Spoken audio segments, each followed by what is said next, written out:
Congressman Gingrich, you've been referred to as the Gary Hart of the Republican Party primarily because of your new ideas. What makes you stand out from the rest of the crowd? Well, I think there are a group of us in the Congress, Mary, but in particular, Marianne and I have written a book called Window of Opportunity. We have a lot of specific ideas, and as a former college teacher, I think maybe I have more ideas than the average congressman. I think that's the base of it.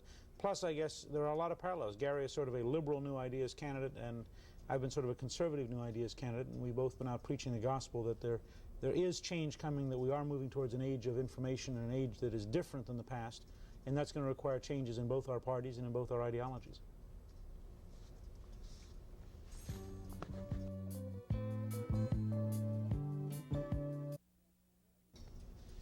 My guest today on Viewpoint is Congressman Newt Gingrich, who represents our 6th district, which is due west of Atlanta, I guess the west. Basically, it runs from the Atlanta airport south through Griffin and then swings in an arc west to the Alabama border. It's about 12 counties. All right, very exciting area.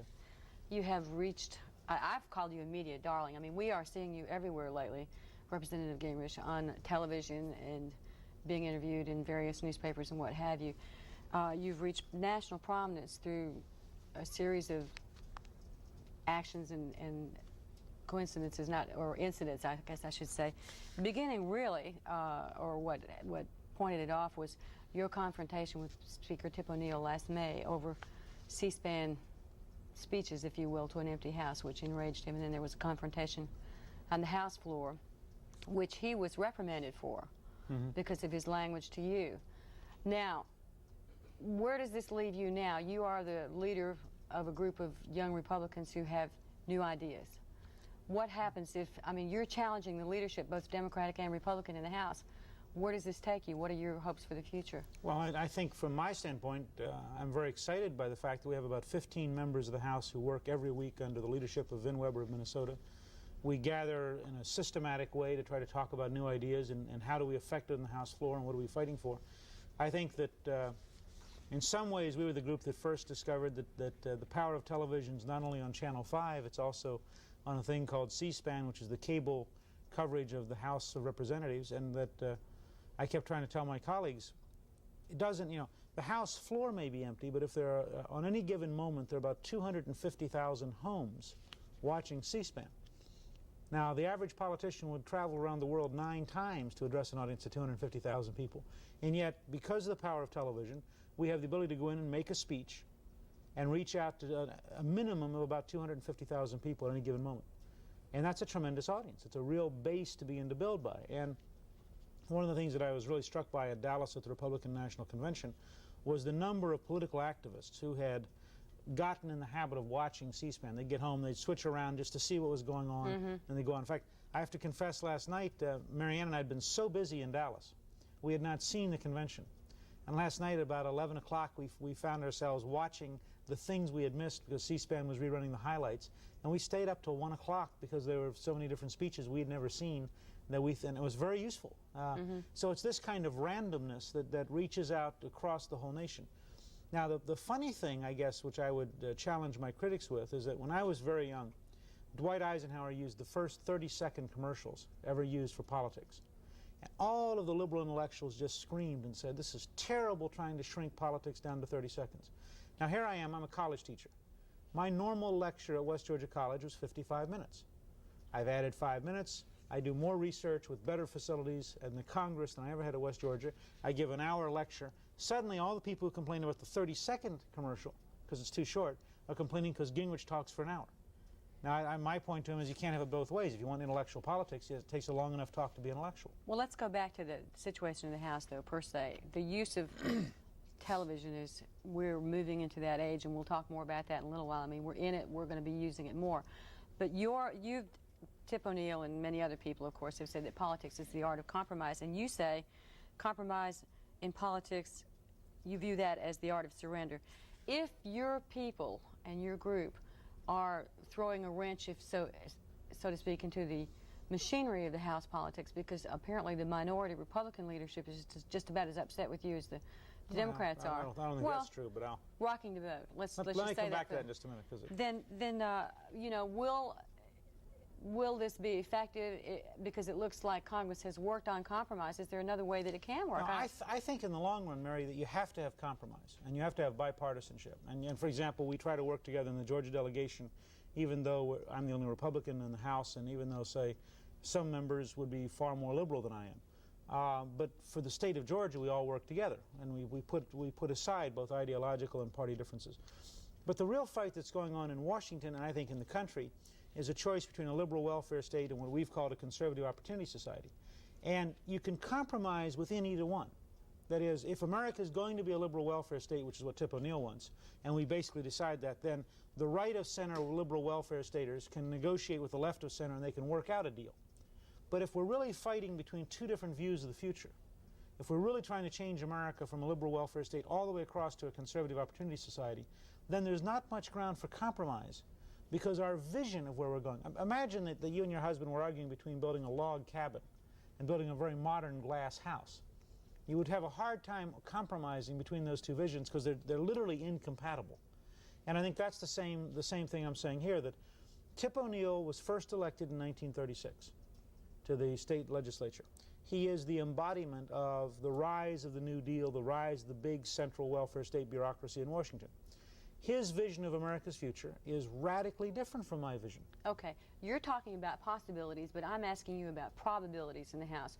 Are you looking then for the real action to take place? Would that mean either younger Democratic leadership? I mean, you stated in one of these articles that your hope is for a majority Republican I think, though, that over time, we are beginning to see a shift. We have 20 or 30 Democrats in the House who cooperate actively with us now. We have virtually I would say 80% of the younger members of the House on the Republican side are allies with the COS movement, the Conservative Opportunity Society movement. We are, I think we're going to have between 80 and 90% of the incoming freshman Republicans on our side. What are we talking about in real numbers, though, of the 435 Well, we're talking members? about probably 100 members. By next January, I think we're talking about in excess of 125, 130 members. And in the short run, it depends again on your time frame. I mean, in the short run, Ted Turner of this city is a good example of that. Channel 17 wasn't much when he took it over. It is now the base of a national empire. In the short run, we are clearly not common sense, practical politicians. In the long run, I would argue we are more common sense and more practical than people who would sell out to the liberal welfare state. Well, that's what I'm asking you about, the practical, real, short-term results. I think by '88, and I think you saw this in the platform fight. I mean, the White House staff thought they would beat us in the platform fight. And I just want to make the point that we had Trent Lott, who's the Republican whip, Jack Kemp, who's the Republican conference chairman, both on the platform with us, working with us to defeat the White House staff on this particular issue. So I would argue that for most of the Republican leadership, we are now very acceptable. We work together very closely. And in the war of ideas, I think we made tremendous progress in Dallas. I do not see us at the present time being impractical, but we are very different from the politics of the liberal welfare state. Where do you differ primarily with the Reagan administration's policies? What would be your 2 or 3 main points of difference? I think I disagree, and I can't say for sure because you can't tell what they're going to believe in when they get done this election. They're wavering. They're changing themselves. Reagan personally has been very supportive of our group. He uses the term Opportunity Society. In Dallas, he said that GOP now stands for the Great Opportunity Party. In a lot of ways, Reagan has been moving our way. He's been very tough on the tax issue. The real differences are, first of all, I believe in military reform. I think that you've got to overhaul the Pentagon as much as any other bureaucracy. Weinberger and Reagan have been very, very reluctant to do that. Second, I think that we have to have, as our first item in 1985, an agenda for growth. We are right at the edge of an era of tremendous change. And we have a potential, I think, to lead the world into an era of productivity and prosperity and freedom that would be just hard to imagine. But that requires, I think, a visionary leadership out of the White House, and some of the pre-Reagan staffers, people who were trained before Reagan, find it very hard to envision that scale of change and that scale of behavior. So you're saying, you're in essence saying the same things about them that you did about Tip O'Neill, which is that they're not flexible and that they're older and they come from a different generation. I think it's fair to say that there are Republicans who grew up under the welfare state just as there are Democrats, and that both those groups were formed in an era before you and I came along in the age of television and computers. You say welfare state the way that people in Dallas last week were saying Carter Mondale. This book, window of opportunity it will be published when? Next week? It's now out. It's right. selling like hotcakes, I've been told. In fact, several stores in town have been temporarily out of them, which is very exciting.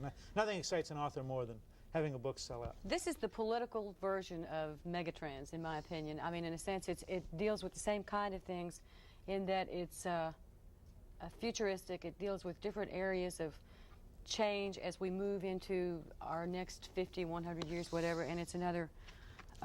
you may be interested in how this came about. Marion and I went to the World Science Fiction Convention last September, and I made a speech on the future of space and the politics of space. And a book publisher, Jim Bain, came up to me, who publishes science fiction novels. And he said he liked everything I said so much that anybody that had that many ideas in their speeches had to have a book inside them. He got David Drake, who is a science fiction novelist, to work with Marianne and me.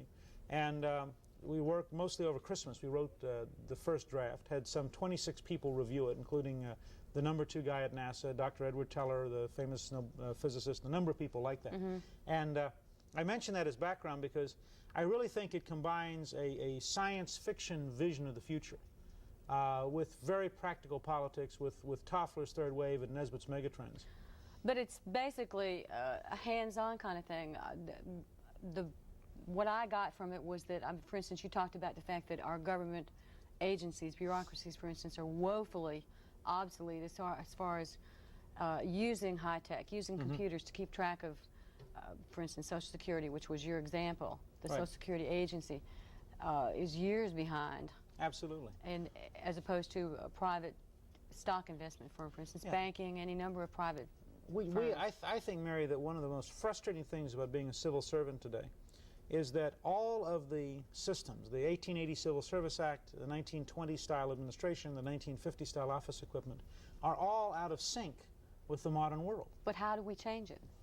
We pass laws. We elect politicians. I mean, we find visionary politicians who believe that if Merrill Lynch can do it, or if CNS Bank or Trust Company or First National can do it, why can't the U.S. government do it? But it seems that even with thinking politicians, if you will, elected officials, and those who have dreams and bright ideas, that the bureaucracy itself has become such a monolith. You talk about reforming military.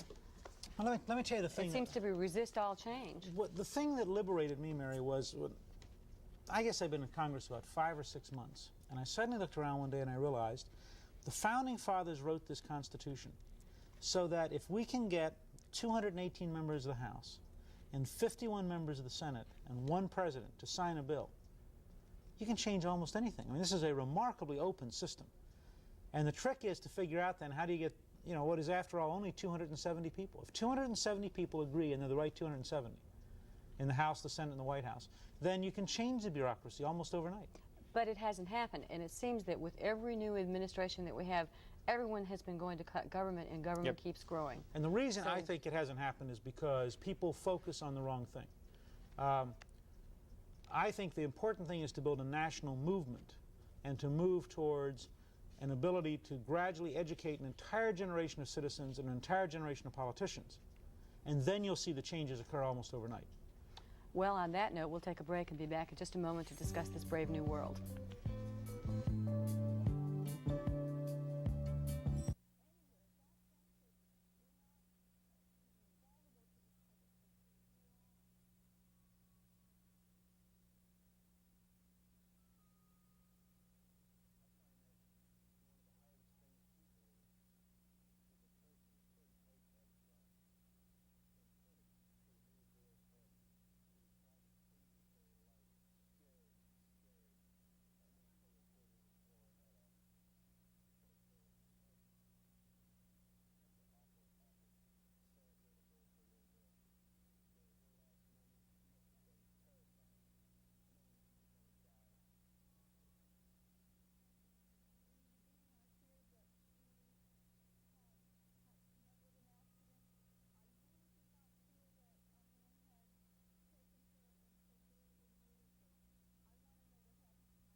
We've been talking about your book, Window of Opportunity, which is the sort of political megatrends, if you will. I think that's a really good way to summarize it, man. Where we're going in the next 50 years, 60 years. I think it's pretty well agreed upon by anybody who is observing the world that we are becoming a shrinking world because of the technology, communications, travel, computers, which we have hardly begun to scratch the surface of the capabilities and the way they're going to change all of our lives. And you've taken this megatrendish kind of thinking and politicized it, if you will. Now, you've mentioned the welfare state a couple of times. How do you see high tech and the changes that high tech are going to bring impacting upon the way that we deal with our poor and people who need help? Well, I think the biggest thing you're going to see happen, I want to distinguish between people who need help, somebody who is physically ill, somebody who has who's born with a handicap, and people who need a new cultural viewpoint. I'll give you an example. What does that mean? That's what I want to talk about, because I don't know a way to say this very well yet, but it's something I've been working on all summer.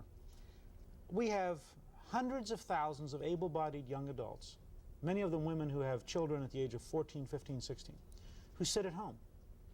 They're given money by the government. They have women and infant nutrition programs. They get food stamps. They live in public housing. Many of them are within walking distance of a public library. We have no cultural value that says they ought to go get a book out. They ought to teach themselves. And what really triggered this for me was a young Korean boy who became valedictorian of a high school, who came here at the age of 4, and his mother learned English, teaching him to read. Now here was a family that had every possible cultural handicap. They didn't speak English, they were foreigners, they were the wrong skin color, and yet they rose. So you're talking about motivation. Motivation, attitude, who's responsible? I mean, we don't think to turn to that young girl who's been sitting there for 9 weeks and saying, why are you sitting there? You know, we don't tell you, so that's the cultural side. All right, but isn't the move of our society from industrial into service information and high-tech going to deepen that chasm? I mean, aren't we going to have... I go down, you know, I think you can go to any poor neighborhood in America and you go to the nearest shopping mall and you find poor children who are right there playing games on Atari. Yes, but can they connect the games to life work? They can if we help them. One of the major points you make in the book is that we have to shift from a teaching-oriented society to a learning-oriented society. That's a very fundamental shift, which I know in your industry many people have begun to make. We have to have more videotapes, you have to have more home computers, we have to have more access. Our libraries have to have more computers in them so that anyone can walk in and begin to learn. We have to make learning available, as available as Coca-Cola. But it's the old, you can lead a horse to water, but you can't make him drink. And I think we've got to say that then. I think we've got to say to people, look, if you want to be poor, you know, and I really felt this Friday night at the Steve Lundquist banquet. Here's a guy who his coach estimated swam 2 million meters in his life. Can you imagine the discipline at 5 o'clock in the morning when it's cold out there in midwinter, going over to that swimming pool and swimming all morning? But that's what makes him a champion. That's right. And what we need to do in an opportunity society is say to every young kid, you too could be a champion in what you want to do, but it takes discipline. It's not just some luck. It's not just some... So that's the first thing. We have to have a cultural change in how we approach the poor who are culturally poor. The second change with people, for example, who are born with handicaps is I think we should have as a national goal investing in the research and in the technology that empowers every handicapped person to be effective in leading the maximum possible life. I have a fan who is an office manager in Philadelphia in a political campaign who was born with birth defects. He did not have one arm. He's in a wheelchair all his life, but he's active, he's disciplined himself, he's rising. And I just wrote him a note the other day. In fact, a friend had bought a copy of the book for him. And I wrote him a note saying, please help us invent the Opportunity Society program that will empower every person who happens to be handicapped to be effective. We're talking about, for example, trying to get NASA to take the first American who is in a wheelchair, I should say, into space. Because in space where there's no gravity, you don't have nearly the disadvantage of not having legs. And that may sound crazy, but you see how it begins to open up the future. I understand, but I would think that high tech for anyone who has a disability or handicap would be easier to solve those problems than it would be to solve the welfare state, though. It is easier. The welfare, and this is why I talk about traditional values, because I think our friends on the left who focus only on high tech misunderstand. If you don't teach people that they are a gift of God, that they have an obligation to live out their life in a way that increases and enhances the world. You can't just drive people, and I think that in that sense the welfare state has become sort of a cesspool in which, for the very poorest, they then become pregnant at 13, their kids grow up in that environment, and you have a further and further decay of the sense of self-respect and self-esteem, and that frankly is a very tough problem, and that's why I think traditional values matter. All right, let's switch to another one of your chapter headings, which was balancing the budget, and of course implicit in that the deficit. You were it is serious. You in that case are very conservative. How do you think this is going to be done? Well, as a history teacher, I think that you have to balance the budget. And I think that there are three major steps in that direction. First, we have to have an agenda for growth, because if America grew about 60% as fast as Japan has, we would, by sheer increased wealth, be able to come close to balancing the budget. Second, you have to have new delivery systems, such as we're talking about, to help the poor, to help those who are handicapped in health care. Third, I think, Mary, that you've got to be frugal. You know, it's ironic to me that Walter Mondale would force your family to be more frugal by raising taxes, rather than forcing Washington to be more frugal by putting it in the diet. And I think that that requires some very, very real and very tough changes. But Congress is the key to that, muchly. And that means we have to change the Congress. Because Congress says that they've cut as much as they can, or at least many congressmen do. Do you agree with that? Do you think? No, I think that's nonsense. Because it's not a question of cutting. If the Defense Department buys a $435 hammer instead of a $9 hammer, that's, you know, $426 we could have saved. It's called a ripoff, I think. Yeah. You know, if we have $2 billion in food stamp fraud, which is what the latest report is, $2 billion is wasted money. There's no, you know, that's not hurting the poor. But it's not, nothing's being done. I mean, you know. It is not being done well enough. This is the changed Congress that you're talking about. And then it has to be, we have to be as aggressive and as tough on the bureaucracy and on the interest groups as raising taxes would be on working Americans. You said you'd like to see a Republican majority in Congress. How, given the vagaries of, or maybe just a Republican president from now until whenever, is that how you see that happening? I hope that we will pick up a lot of seats this year. We probably will not get enough. I hope we'll hold ourselves pretty close in '86, and I hope we'll then take a majority in '88. I think it's at least a 3-election cycle process. How? By a Republican South? Republican South in large part. I think you're going to see more and more good candidates. We have people like Pat Swindle. We have other people who are running who are good, solid, decent candidates. Across the whole South, Jabbo Wagner over in Birmingham, a lot of places where there are good people running. Do you see the South, which has been traditionally conservative, moving in that direction? I mean, we have several Southern Republican governors now, and the solid Democratic South is already a thing of the past, but it's still largely Democratic. Is there enough movement now on the part of those grassroots Republican candidates to... No, we're at the early stages of where this party's got to go. That's why it's got to be a movement, not an organization. We have to reach out to literally to thousands and maybe even millions of people and get them motivated, get them involved. I called you a media darling before, and you have been turning up all over the place. I mean, when a Republican congressman from Georgia is interviewed by CBS on the opening night coverage of the Democratic Convention, you definitely have become some kind of a focal point for your party. How do the people in your district perceive this? I think that's one of the real concerns we have, is that there are some good friends who say, well, now I see Newt soft on national TV, he can't care about the 6th District. And one of the balancing acts, I think, of a representative is to try to get across that it is precisely to represent my district that I try to change all these things. And it is, you know, I was on the phone back here several times about a particular young boy who's 4 years old who needed a liver transplant. And while I was in Dallas, we were working to get him that, and it came through on Friday. Hopefully, by becoming more famous nationally, I increase my ability to serve the district. And by coming back home, I increase my understanding of what kind of changes we need nationally. So it is really a sort of like cross-trumping in bridge. You increase, actually, when you become more nationally notorious, for lack of a better word. You do increase your power in the Congress. Well, absolutely. As an individual. And not just the Congress. When my staff calls a bureaucratic office in Washington now, and they say, hi, I'm Catherine Brock, and I represent Newt Gingrich in Carrollton, that congressional office knows who Newt Gingrich is. So they respond, or that bureaucratic office. So they respond faster just because they think I'm somebody because they saw me on CBS. You have been getting a lot of attention. Are you going to be able to keep your feet planted firmly on the ground despite all this? Well, when I was back at West Georgia, people thought I was sort of a science fiction-oriented college professor. I guess I'm still a college professor at heart. I think in terms of being an everyday, you know, living in the 6th District of Georgia and being with friends and wandering around, yeah. In terms of my dreams, no. Representative Gingrich's book, Window of Opportunity, is available at bookstores everywhere. everywhere. Yeah. Representative Gingrich, thank you for joining me today. It's been real interesting. Thanks, Mary. And always